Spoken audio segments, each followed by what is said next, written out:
Growth થોડોક ધીમો રહેતા અહીંયાથી ચિંતા વધી છે અને HSBCએ પણ આ અંગે રિપોર્ટ આપ્યો છે. તો શું પરિણામો રહ્યા છે, HSBC શું કહી રહ્યું છે, એના પર વિગત સાથે જોડાયા છે સહયોગી શ્રદ્ધા પરસાણીયા. જી શ્રદ્ધા, જણાવો શું ખાસ આજે IT સ્ટોક્સના સમાચાર બની રહ્યા છે?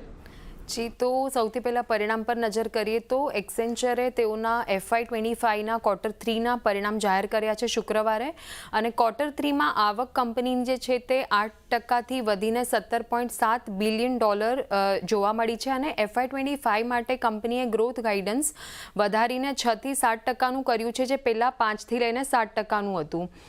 ઓપરેટિંગ માર્જિન્સની વાત કરીએ તો એના અનુમાન 10 બેસિસ પોઈન્ટથી વધારીને 15.6% કર્યા છે, અને FY25માં ડાયલ્યુટેડ EPS $12.77 થી $12.99 ની વચ્ચે રહેવાનું શક્ય છે. અને ફ્રી કેશ ફ્લોની વાત કરીએ તો કંપનીએ ગાઈડન્સ $9 થી વધારીને $9.7 બિલિયન કર્યું છે.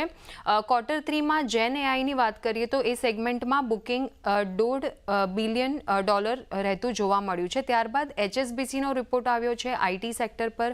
તેઓનું માનવું છે કે એક્સેન્ચરનો જે ગ્રોથ છે તે ફર્સ્ટ હાફ યર FY25ના ફર્સ્ટ હાફ યરની સરખામણીએ Q3માં થોડો ધીમો રહેતો જોવા મળ્યો છે, અને તેઓએ જે ગ્રોથ ગાઈડન્સ વધારીને 6થી 7%નું કર્યું છે. અને CC ટર્મમાં પણ ઓવરઓલ ડીલ વિન્સની વાત કરીએ તો 7%નો ઘટાડો જોવા મળ્યો છે YOY બેસિસ પર, અને આઉટસોર્સિંગ બુકિંગમાં પણ એક ઘટાડો જોવા મળ્યો છે. તો આ રીતે એક એક્સેન્ચરના પરિણામ બાદ આજે આપણને IT ઇન્ડેક્સ પણ દબાણ સાથે કારોબાર કરતો જોવા મળી રહ્યો છે.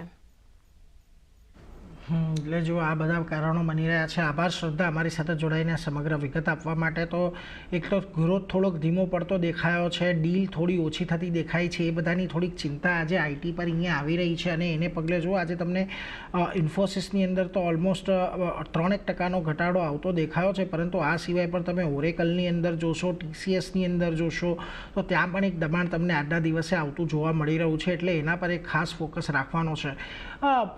તેજસજી, IT સ્ટોક્સ જુઓ, આ ગયા અઠવાડિયે આપણને અહીંયા એક સારા એવા સપોર્ટ પર કામકાજ કરતું દેખાયું હતું. એ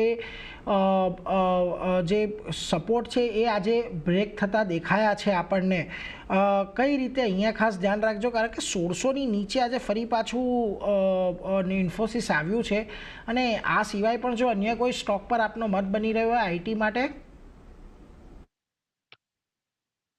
જો IT એઝ અ ઇન્ડેક્સ થોડું સારું લાગી રહ્યું છે.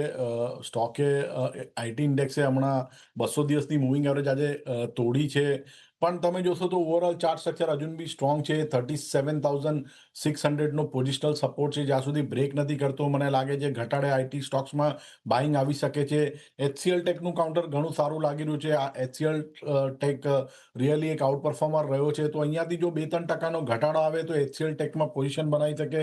આ સિવાય ટેક મહિન્દ્રામાં બી તમે જોશો તો સતત સ્ટોકે એક આઉટ પરફોર્મન્સ બતાવ્યું છે છેલ્લા 15-20 દિવસથી. સ્ટોક એક સ્વિંગ હાઈ બનાવીને થોડું કરેક્શન મોડમાં છે. આ સ્ટોક બી તમને 3-4% નીચે મળે તો ડેફિનેટલી આમાં બાઇંગ કહી શકાય. TCSની વાત કરીએ તો TCSનું ચાર્ટ સ્ટ્રક્ચર બી માઇલ્ડલી પોઝિટિવ છે.